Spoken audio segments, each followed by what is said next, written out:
Okay, thanks. Yeah, hey folks.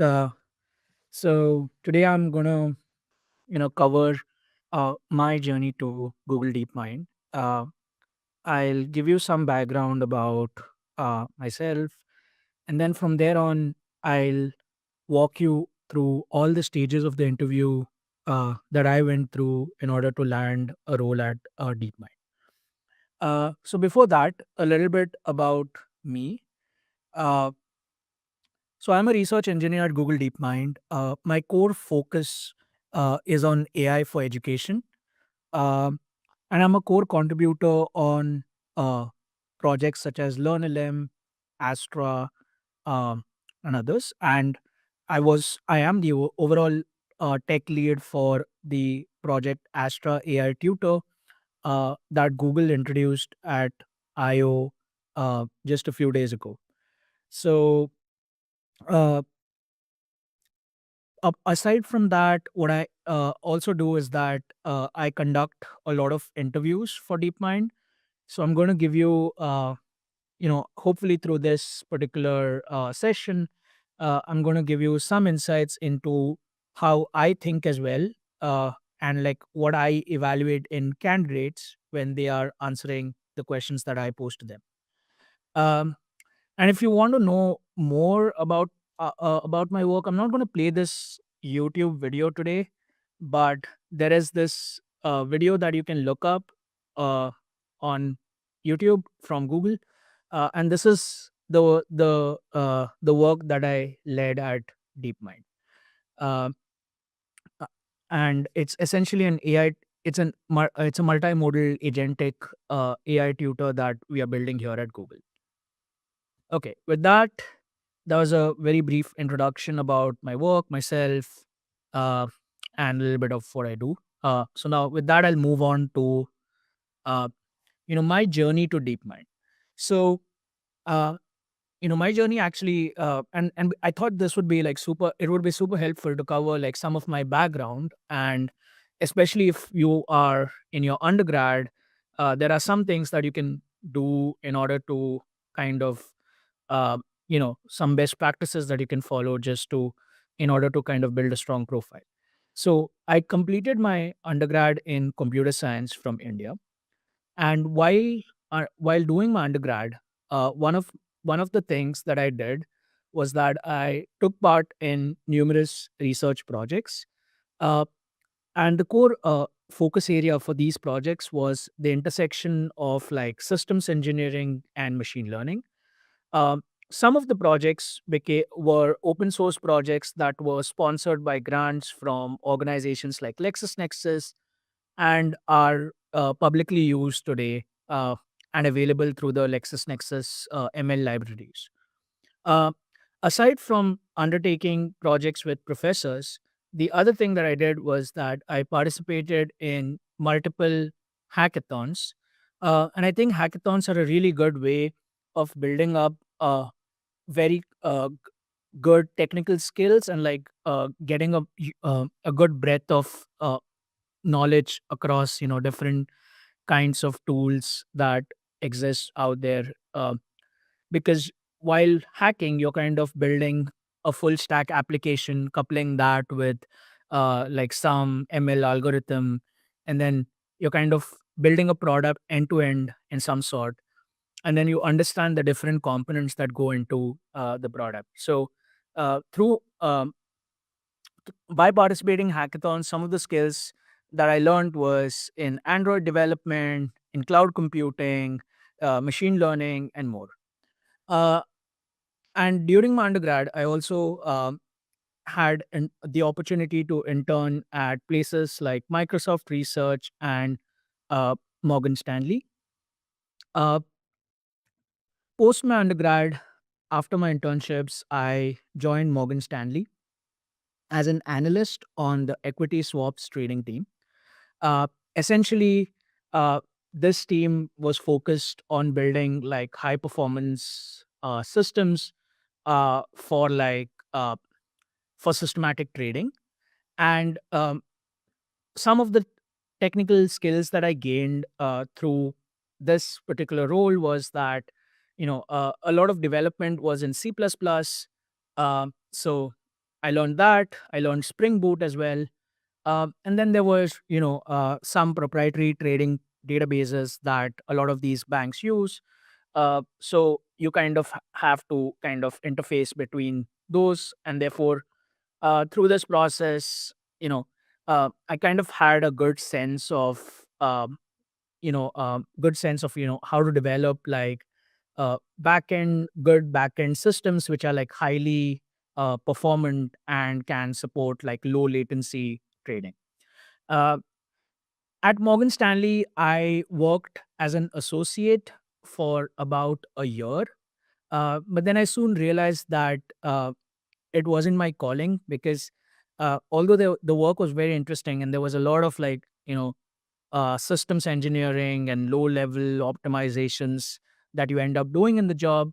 I really wanted to do something in machine learning because I was really, really intrigued by all the progress that was going on in the field, all the cool applications that were getting built, and therefore, what I decided to do is that I decided to uh, leave Morgan Stanley and pursue my master's at Carnegie Mellon University in the United States. Now, at CMU, I enrolled in the computational data science program, and this is offered by the Language Technologies Institute within the School of Computer Science. Now, one of the things that uh, happened at CMU was that while I was studying, uh, I also, had the opportunity to kind of serve as a TA in many of the courses that I undertook. Some of them were in advanced natural language processing, multimodal machine learning, etc.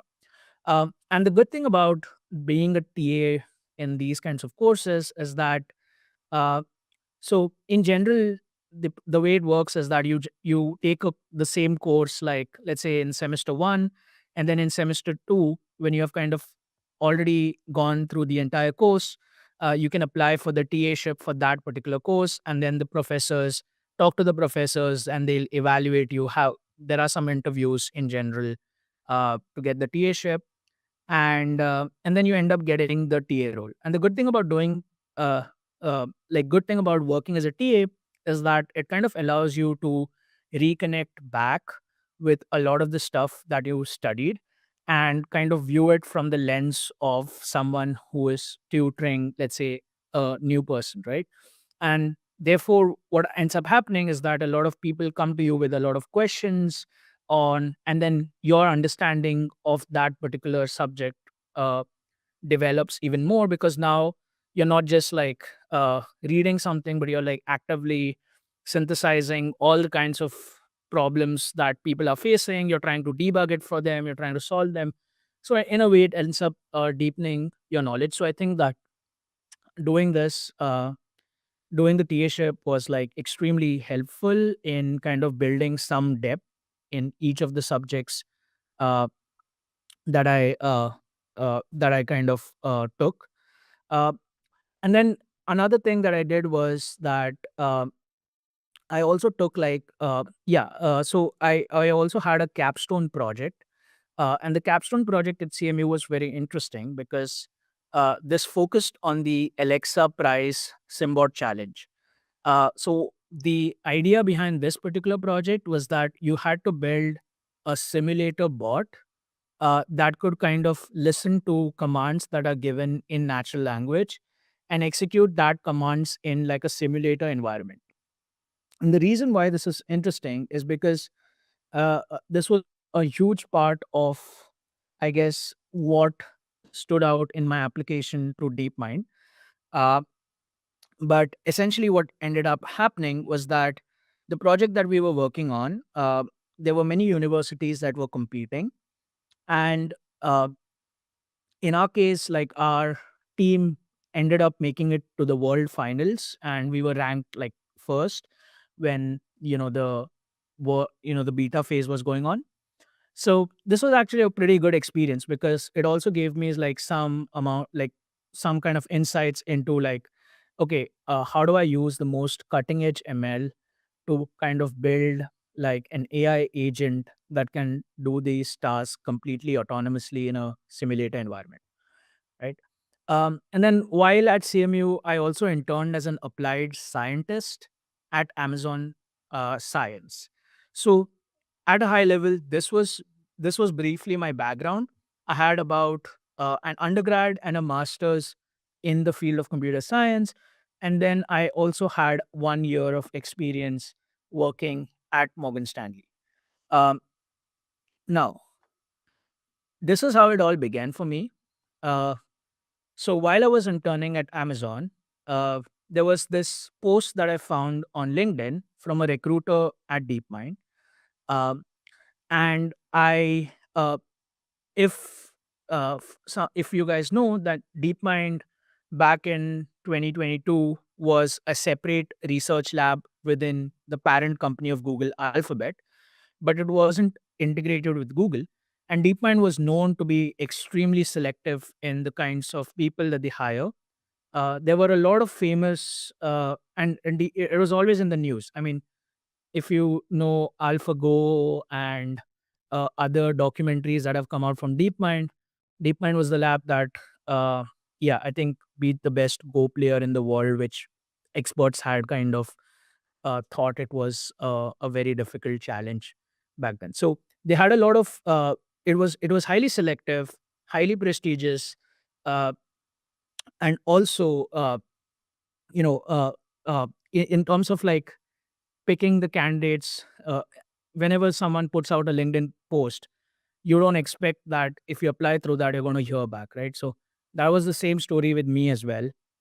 When I applied, I just thought I was applying for fun, so I just attached a copy of my resume, which was the latest based on my experience, and then I sent it without even thinking about asking for a referral, because I kind of had assumed that, yeah, I wouldn't get the job. uh, but something nice happened, and much to my surprise, I heard back from the recruiter like 1 week after applying. And the process was that I had the recruiter set up an initial call with me. During the initial call, one of the things that we discussed was about like the interview process, uh, and the recruiter kind of briefed me about like what the interview process is going to look like, what are the different stages, asked me to provide like some my availability for the different stages, and so on and so forth. And one of the things that you do during the recruiter call is you kind of like try to ask as many questions as you can, just to get a better sense of like like what to expect during the interview process. So and I think this is like highly recommended, because the interview process has changed quite a lot since the time I joined, and therefore your recruiter is like your best friend during the entire interview process. So make sure that you keep asking a lot of questions, uh, and they, in most cases, they would be happy to answer it. If, for instance, they can't disclose something, they'll kind of clearly tell you that they can't disclose something, but don't shy away from asking as many questions as you can. Some of the questions that you should ask is like, how much time will each interview be? What is the format of the interviews? uh, who is the interviewer? That is also an interesting question to ask, because uh, knowing the interviewer, you can kind of like research their background. You can kind of know where their core work or expertise lies, and you can also like kind of like try to prepare really well in those areas, because you can be certain that if there's if there's a interviewer that is experienced in let's say a domain X, they will ask in some form or the other questions from that domain X, right? So this is just a tip to keep in mind. But essentially, the process for me when I was interviewing, it had 5 different stages. In the case of stage one, it was supposed to be a coding interview and an ML interview. Uh, each of the rounds was supposed to be 45 minutes. Stage two is similar. Uh, In stage 3, you actually have 30-minute rounds with two tech leads. Um, and in stage 4 and stage 5, stage 4 is more of a like a behavioral round, and stage 5 is a team matching round. Now, uh, in this kind of template is common to most big tech companies. Sometimes you don't have a stage 5 round, but this is very popular in Google, where you do have a team matching round. In some cases, you might just join the company, and then you might be put into a team on and some sort, right? But this is how it works for Google. One of the things that you need to remember here is that each of the stages uh, are like elimination rounds. So what that means is that you can only go to stage 2 if you have passed stage 1. uh, and a criteria for, I mean, uh, this is true to some extent, is that it is like when we kind of conduct interviews, we have like a rating scale in which we have to provide feedback about each candidate. And we kind of have this rating scale where we want to say yes, strong yes, no, and strong no. I mean, these are like 4 points, but sometimes the rating scales are different. But essentially, you kind of have to have like a strong yes uh, on at least one of the two sub interviews in that particular stage. So that's important. So that means you have to do like at least one of them really well, and the other you have to have a yes at minimum. If you get a no or a strong no on any of the from any of the interviewers, then it is very very difficult uh, to progress. But that being said, exceptions do happen sometimes, and that's complete. It's just a part of the process. So there's no like hard and fast rule that this is how it works. But essentially, what happens is that each stage, there's a lot of candidates that are interviewing simultaneously, and after each stage, we pick the best candidates. We move them to the next stage. So, because of this, the process of hearing back after each stage takes about like 2 weeks. I would say like roughly 2 weeks for you to hear back after each stage. Now, what I'm going to do next is try to break down how I prepared for each interview stage, because I think this will be important if you are kind of trying to go through the same process. Now, in the first stage, you have the coding interview round, and the coding interview round at most big tech in general focuses on two important topics. One is data structures and algorithms. Uh, a recommended resource for solving a lot of these questions is lead code. In my case, the way I prepared for it is that I used to solve 2 to 3 questions per day from lead code. And because you have 45 minutes for this coding interview, out of which you can assume that 10 minutes, the first 5 minutes will be the introduction that you have with the interviewer, and the last 5 minutes are generally kept for questions. So if you take that into consideration, you can assume that you only have about 35 minutes for your coding interview. Taking that into consideration, it is very important that when you're solving questions from places like lead code, you time your solution. So the way I did was I timed every question to be 30, timed every solving every question to strictly 30 minutes.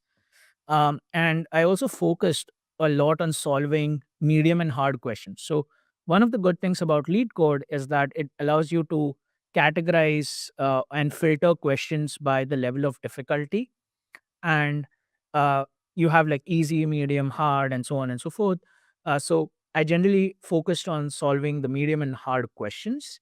Uh, Another technique that I employed is that I tried solving a question within 30 minutes, but that wasn't always possible. Sometimes, you take a stab at the question, but the approach you're trying is completely wrong, or doesn't satisfy like the time complexity or space complexity, and therefore all test cases don't pass.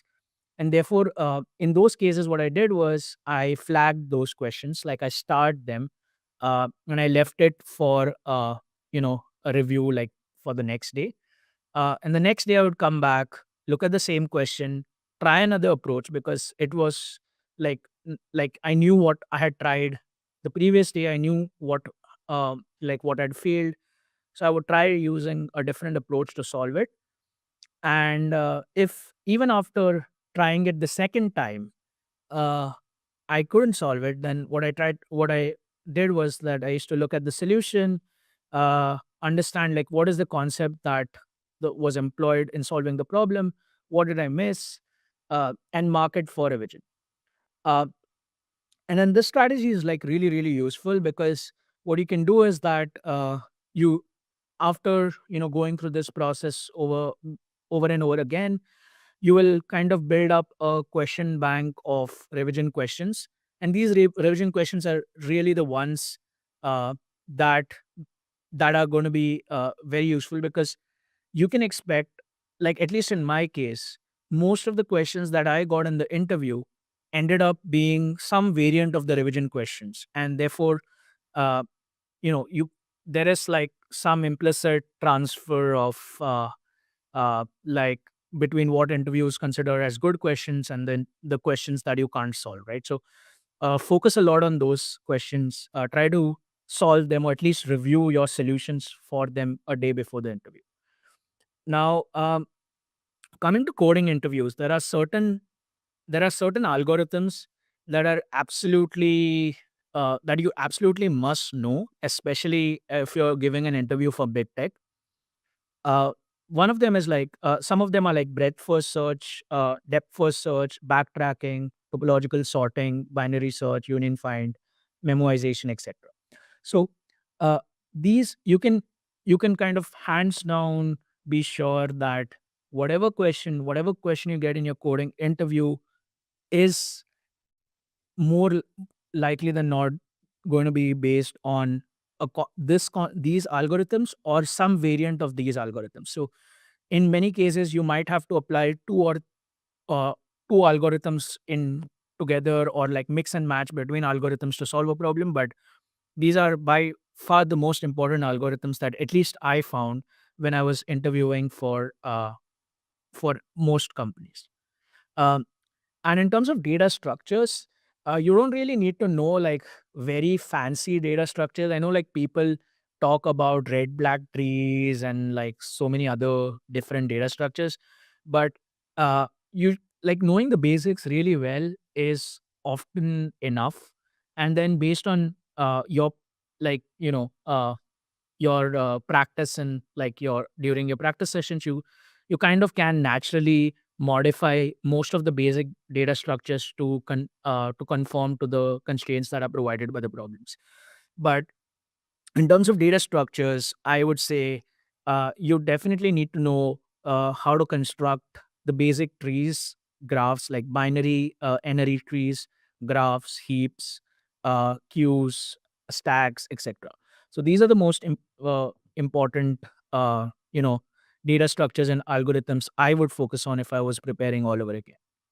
Uh, Next, what you have in stage one is you have an ML interview, and the first ML interview is generally an ML fundamentals interview. Uh, so, in terms of ML fundamentals, you can expect questions on math. So, in terms of math, you can expect like basic probability statistics, calculus, questions that are related to these topics. Probability and statistics are the most common, calculus not so common. And in most cases, it's the question is not like the interviewer is just like trying to see if you know some basics of using this or not, because that's kind of part and parcel of the job that you do as a research engineer or a research scientist. So that's what they are probing on. They won't really throw at you like some obscure theorem that is used in an international math olympiad or something like that. So they'll ask you like really basic questions in these domains. In terms of ML fundamentals, So this is this generally focuses on the very basics of ML. So you might expect like some example questions are like, what are optimizers, what is overfitting, what do you mean by bias variance trade-offs? And within these questions, what the interviewers will try to do is that, or this is what even I do, is I first ask a question like, what are optimizers? I try to gauge like what is the level of understanding of the candidate. Then I ask more targeted questions within each of them. For instance, if the candidate says something like, some examples of optimizers are Adam optimizer, stochastic gradient descent, I'll ask the candidate to go ahead and explain how Adam optimizer works, what's like the core concept there. Can you write down what the equation looks like? Um, and like how is it different from others? So what I do is, what you can expect interviewers to do is that they'll ask you one very simple question like this, like what are optimizers, and then they will kind of dig deep into each of these. um, so be careful of what you say. So if you are saying something, then you have to know kind of the theory, or at least know really well what you're talking about, because you can be sure that the interviewer will press you a little bit more on whatever you say. So prepare well in that sense. Uh, it's not going to be in terms of ML fundamentals. We're not looking for like really, really like some really, really complex problems. The problems are often simple. We're looking at how well you have understood your ML fundamentals, how well you know the and again, we're not looking for you to memorize the definitions, but we are looking to find like how good of an intuition you have for each of these questions. So one way to practice for these kinds of questions is trying to explain it to someone who doesn't know, let's say, machine learning, trying to break it down into such a simple, like a creating a very simplified explanation of it, explaining it to someone who doesn't know machine learning at all, and trying to convince them that this is the answer. So that's how deeply you need to know each of them. uh, Now, aside from MN fundamentals, one of the things that people then move on to, and again, nowadays a lot of the ML roles require some form of LLMs, but there could be other specific roles as well. Let's say like in image or something like that, or like video recognition or something like that.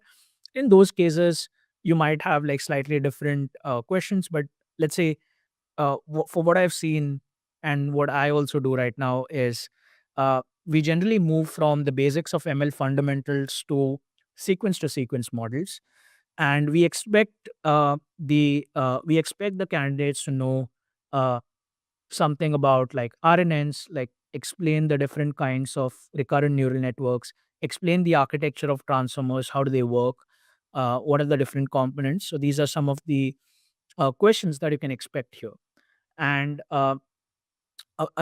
like apart from these low level questions that test your understanding, another thing that has become very popular now is also asking some higher level questions about just how you train LLMs in general. So some common themes on which you can expect questions, especially if you're interviewing for like research engineer scientist roles, is um, what does like pre-training, explain some algorithm in reinforcement learning, quantization, etc. So knowing these concepts is super important, and you don't always need to know about the latest research, but having that kind of knowledge is always going to be a plus, because sometimes just for like if a candidate is doing like really, really well with the basics of with the all the fundamentals, knows everything about LLMs, uh, some of the things that we like to do is also ask a little bit about the latest research, just to check if the candidate is aware and is actively like following what's being done, what's being done in ML nowadays. So sometimes we might just throw a question or two out there about like some paper. So we don't always expect candidates to know because there's a lot of research that has been done concurrently. But if the papers are popular, uh, and if it has got a lot of attention in the recent past, then we do expect the candidate to at least be aware of it. Uh, and that actually, sets you apart.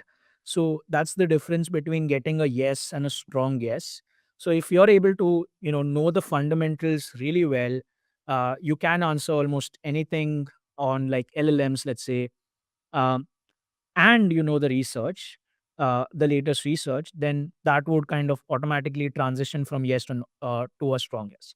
And this is all, and why I say this is important is because, just like you, if you know the ML fundamentals really well and you answer everything really well, there are 100 other candidates who also know the ML fundamentals very well and would also answer all the other questions very well. So, in order to stand out, having that extra edge is always going to be a plus to your profile. Now, after this, I think, so that was stage one. When I finished stage one, I waited for about, I would say, like, yeah, about 2 to 3 weeks to hear back. And then I heard back asking me to give my availability for stage two. And again, stage two had the same format as stage one. Uh, and in terms of my prep for this, I also followed the same format.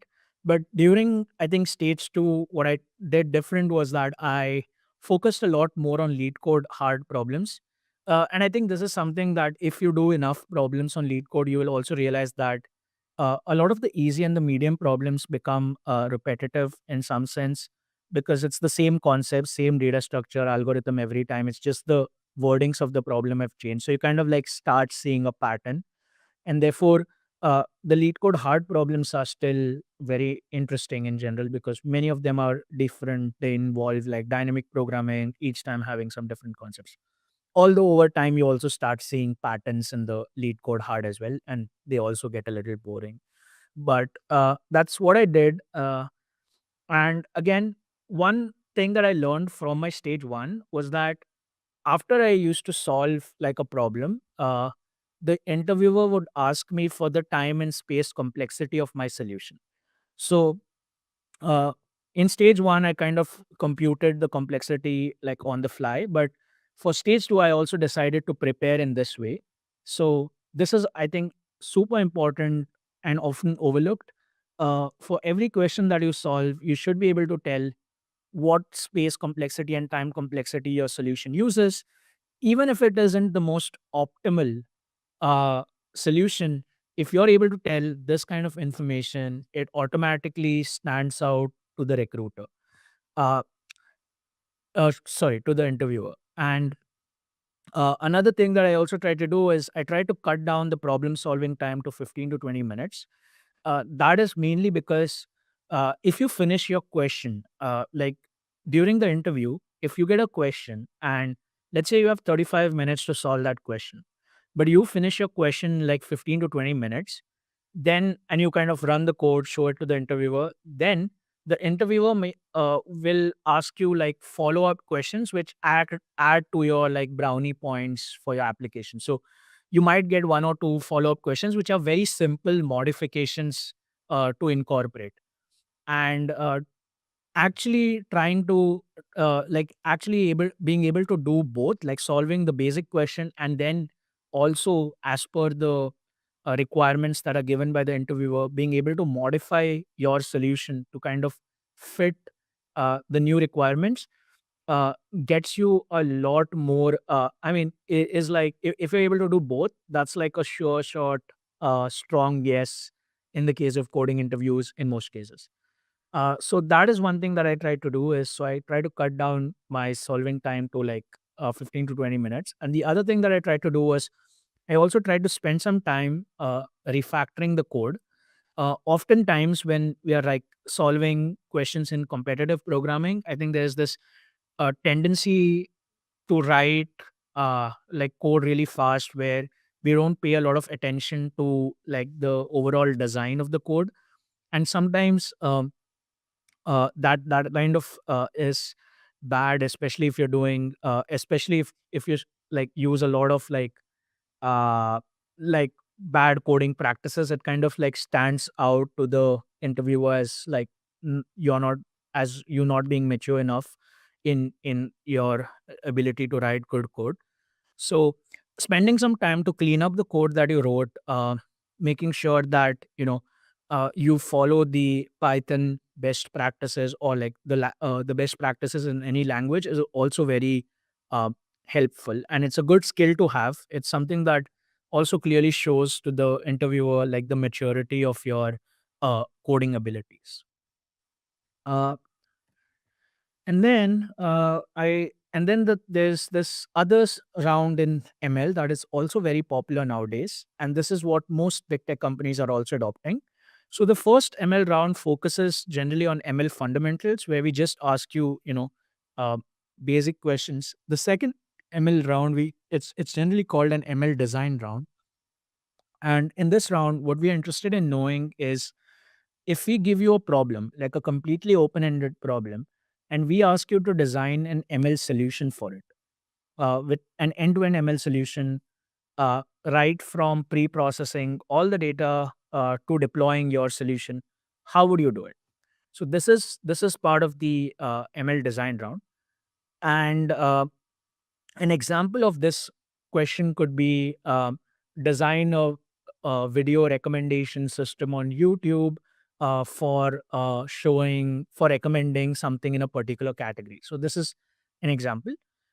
Now, what's very important in this round, and this is often a mistake I see a lot of people that I interview also making, is do not jump directly into providing machine learning solutions. Like by that, I mean, don't tell me something like what model you're going to use to solve this particular problem at the first instance.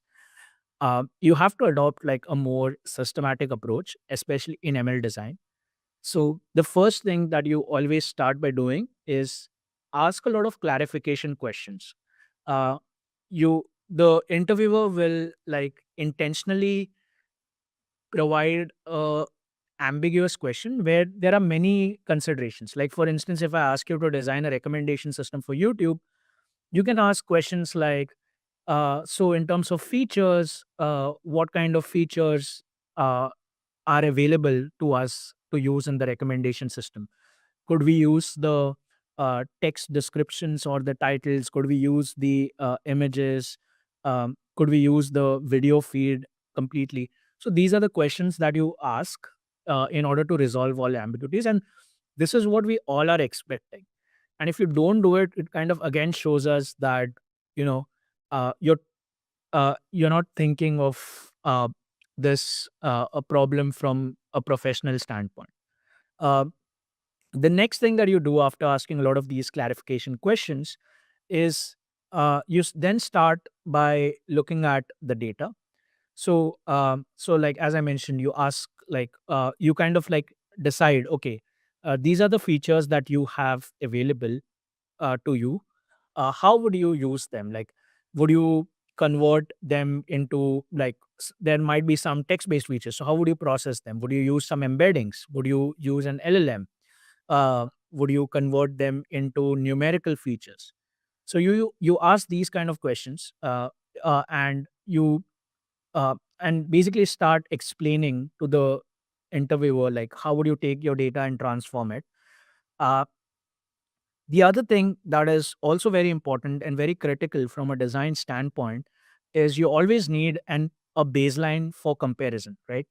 And this is true for anything that you do in the industry. So whenever you're developing like an end-to-end product, uh, you have to have some metric or around which you compare the success of your project or something like that. So what is that metric? In the case of ML, it could be like, if let's say there was a problem that involved you improving the accuracy of some particular task, then some an example baseline for that could be like something that is selected at random. For instance, like let's say you, instead of using the features that are available in the data set, you decided that at random you would do you would predict like a particular class, then what would be the accuracy of such kind of a uh, such kind of a model, right? So that would be a baseline. So that's something that you also need to do. Establish a baseline uh, that is there for comparison. Uh, and then when you are approaching the problem, so when you have put together all these pieces, like you have started with all the data pre-processing, you have established an eval baseline, then come up with the most simplest machine learning model you can use for this particular task. Now, a lot of times people directly jump and specify like architectures that are like really, really complex. Uh, but that's not how we want you to think. Uh, don't, like, uh, don't try to over complicate things. Start off with something like really, really simple.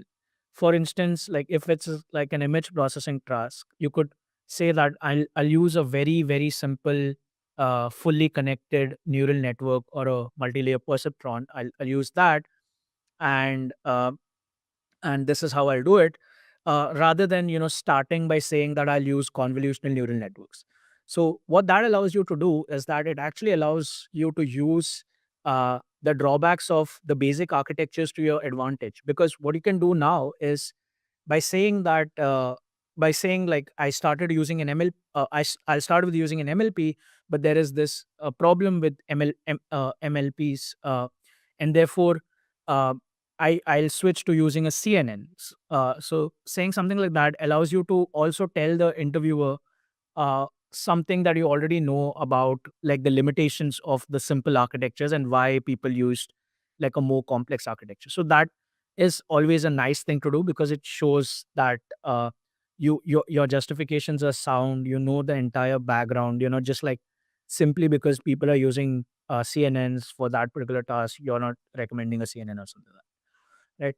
So that's what I would recommend. Start with some very basic architectures, voice out what are the limitations of it, take the next architecture, again do the same process, say how it's going to, like what are the advantages over the previous architecture, what it allows you to do, and so on and so forth, until you build up to like a modern like solution. And then finally, another thing that often uh, interviewers ask you to do is they say that, okay, now we have this entire pipeline to process data, we have this model that we built to make predictions. How do you deploy it and scale it to, let's say, a billion users or a million users? So for this, uh, you can kind of like research like some strategies to do that, but you can basically think about like providing like some optimization strategies. Like in the case of machine learning, it would be quantization. So you could quantize your model, um, so that you don't really need this like a very large number of GPUs or TPUs to host it or something like that. Uh, so that is like one, but there are many other strategies. And then what you would also, one another thing that you might also expect in the deployment phase is that they might also expect you to tell you like some metrics of like how would you make sure that whatever solution that you have developed, through this entire process is actually achieving the intended outcomes in terms of like the users are actually benefiting from it or something like that. So for that, you can talk about like some metrics that you would collect from the deployment environment, like what like how many users are using, how the users are using it. So these are some things that you can talk about. uh, and yeah, again, the internet has a lot of resources on ML design. So uh, you should completely look some of them up. Look at how they approach the problem. I think there's a lot of good resources that are available. uh, then coming to the tech lead interviews. So in the case of tech lead interviews, what generally happens is you have people with a lot of experience that are talking to you and evaluating like your background. uh, and this is more about looking at the past projects that you have done, uh, and your past experience. Like if you have worked somewhere before, and you have done some project in that company, uh, you know, till whatever level of disclosure you can disclose.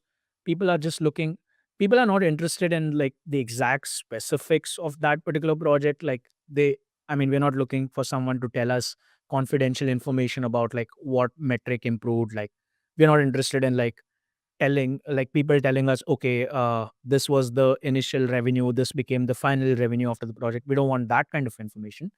Rather, what we're interested in knowing is what was the technical complexity behind the project.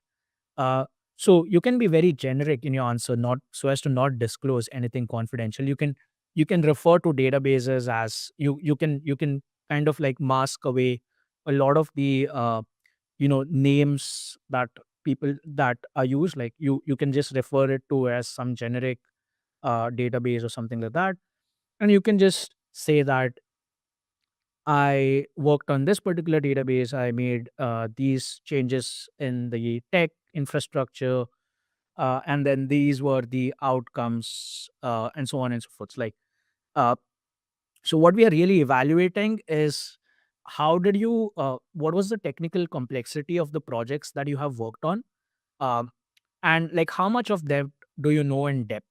So we really want you to own the projects that you have worked on.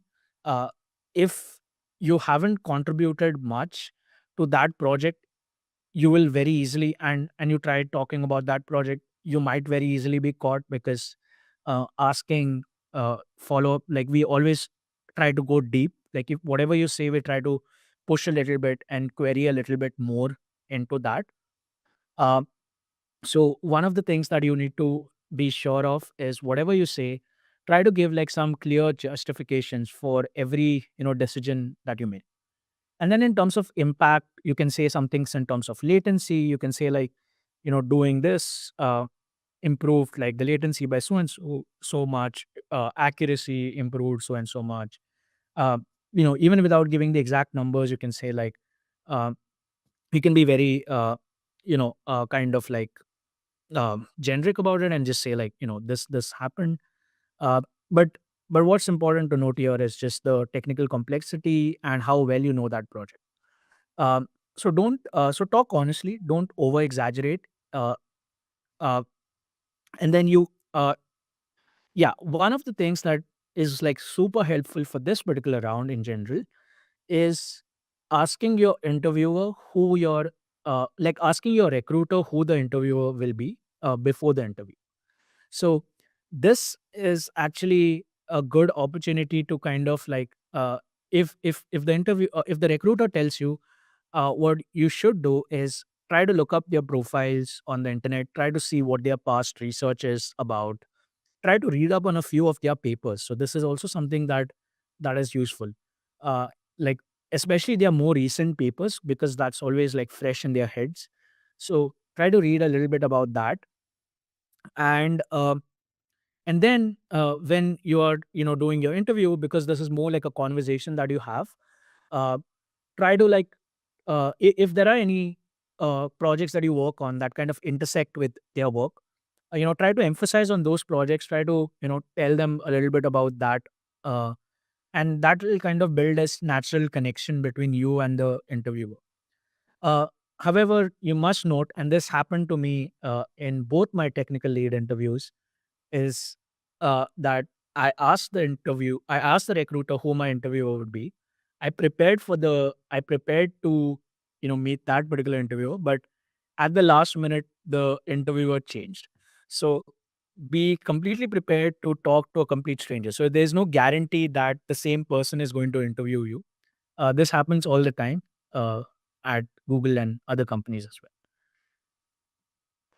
well. Uh, Finally, you reach, after you have got through those technical rounds, you have the people and culture round.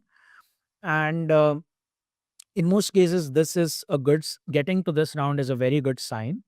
Uh, and here they're really looking for your non-technical, and like your soft skills, right? Like how do you handle ambiguity? How would you function in a team environment? So there is this really nice strategy that people recommend. It's called a star approach. I don't know if I think most of you should know about it. Uh, is that you kind of like use this approach, like the situation, task, result, and action. So you first, like, start off by describing what that particular situation was. Then like what was the context behind all the problem. Then you describe what the problem was. Then you describe what action did you take to solve that problem. And then finally you kind of describe what the outcome of your actions. So this is something that a lot of people use, and this is a good way of approaching it. Another thing that to keep in mind is you also would like to know, at this point, you also need to know or have researched really well, like what the company is doing, what their values and mission are. And aligning your answers based on this is like super, super important. Like in the case of DeepMind, I mean, you might get a lot of trick questions, like in this case, like uh, questions would be around like, do you think we should have artificial general intelligence? Is it safe? And these are like trick questions. So like you have to like really, really before answering them, just like think a little bit and answer some things that are, and often choose like a diplomatically moderate approach. Don't go to one extreme of it and say that this has to be done or this does is should never happen, because that's going to like that's going to like raise some flags with the behavioral interviewers. um, and this is also a good opportunity to know a little bit about the company's culture. So you can ask the interviewer things like how does the how do teams and deep like how do teams in this particular company they function. um, how exactly what are the working hours, when like what are the some questions like that, like how do people collaborate, uh is it online, is it offline. So this is something like, for instance, in my case, when I joined DeepMind, majority of the team was in London. So one thing that I learned was that there are like these golden hours in the morning at like between like 9 a.m. to like 11 a.m. PST, where both London and the Mountain View offices are kind of awake. So that's the time where any kind of meetings between the two offices, between the people in the two offices happen. So these are some interesting things to know. And then finally, what you get is the team matching interview. And in the case of team matching interviews, what you have is you um, often end up having one or two matching interviews. Uh, the format is very similar to tech lead interviews, but in this case, the interviewer is not evaluating you on any scale. They're only looking for a mutual match. So essentially, this is like a good opportunity for you and the hiring manager to look for like a mutual fit. So if you, for instance, feel like whatever past experience you have, whatever work you've done aligns really well with the hiring manager, you can kind of like indicate towards the end of the interview, that there's a strong match. If you feel like, this is not aligning with the hiring manager, then you often are offered like a chance to interview with another hiring manager. Um, but I would also like to point out that this liberty that you get shouldn't be exploited, in the sense that if you keep rejecting hiring managers, you will it's also not a good idea, because you might end up getting ghosted on the platform, and then that is not something that you want to be, a position that you want to be at. So matching with the first one or two managers, like at I would say like go for at least two hiring manager interviews, and then between the teams pick one. Is always a good strategy. Like, don't keep asking, because people don't have a lot of time in DeepMind to keep conducting interviews, and therefore it's kind of important to know that you are kind of respectful of their time as well. Um, and like this is just some additional interview tips. Now, as part of the interview process, you will feel nervous, you will feel anxious before the interviews. It's perfectly normal. Everyone feels that. uh, you also have this imposter syndrome when you join these big tech companies. But one thing that you one thing that you should always keep in mind is nobody knows what they are talking about. Use that as like your motivation. So whatever you know it like, yeah, and whatever others know, they know. Don't worry about like don't worry about feeling like an imposter and stuff. Like just focus on doing like good work. And oftentimes in the interview, you will have like the first few minutes of the interview that are spent in some small talk, like asking about your name, your university. So use this time to, like, calm down your nerves a little bit, to start talking. Don't be afraid, uh, to kind of like voice, like, actively, participate and talk with the interviewer. So and again, like, don't view these interviews as, some things that will decide the fate of your career or something like that. uh, you will They are more like learning experiences. So acceptance, rejection is all part of the process. uh, Try to participate in as many interviews as possible. That actually builds a lot of like learning experience for you, and then that actually helps because you often know things about yourself, uh, when through an interview, that you can kind of work upon for your next interview. um, and some things that often happen in these interviews is that the interviewers will drop like some, like, let's say you're stuck on a problem, in a coding problem, or like, let's say in an ML question. The interviewers will often try to give you like some hints, and try to, capitalize on those hints, because that's how the interviewer is thinking about it. So if you can actually from that hint build up upon the solution, that's always a good thing. um, there's also this funny enough case where sometimes the interviewers might also make mistakes, and that happens all the time. Like, it's more common than you think, right? So interviewers again are not perfect, right?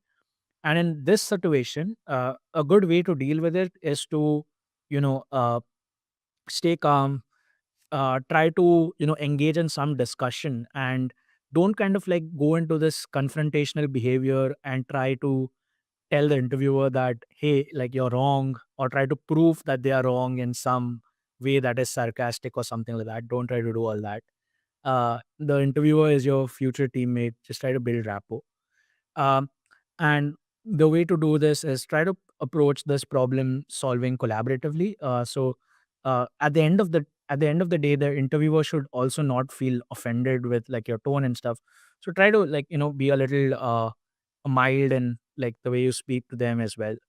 Yeah, by that I don't mean like by that I don't mean like you have to not, actively say something. If something is wrong, don't kind of like support that, or like say something like, hey, yeah, this is how exactly we should do it. Try to offer your perspective and your solution if it's better, and in a way that is non-confrontation. uh, and finally, how do you build a research profile, in order to, qualify for these kinds of roles? One thing that I would like to point out is, when you're creating your resume, right, that's like the first step in most of these interviews, right? Focus on the quality and not the quantity. So don't so if you have put like down projects in your resumes, we're not interested in uh one line projects, I mean, or like 5 word descriptions and 100 projects in that resume. We are not going to read all the 100 projects that you have listed down. uh, Rather, what we want is for you to cherry pick, um, like, let's say your top 5 projects or top 3 projects. Describe them concisely, but in a level of detail that conveys like some strong technical uh, expertise in that particular project. So do that. Get involved in research. Try participating in research projects. So there's a lot of projects that are happening at universities. Reach out to professors, see if you can collaborate on some of them. I mean, a lot of people often welcome collaborations and they have a lot of work. So if you can work with any of those professors or other professionals from the industry, on some research projects, that's always great. Try to get your work published.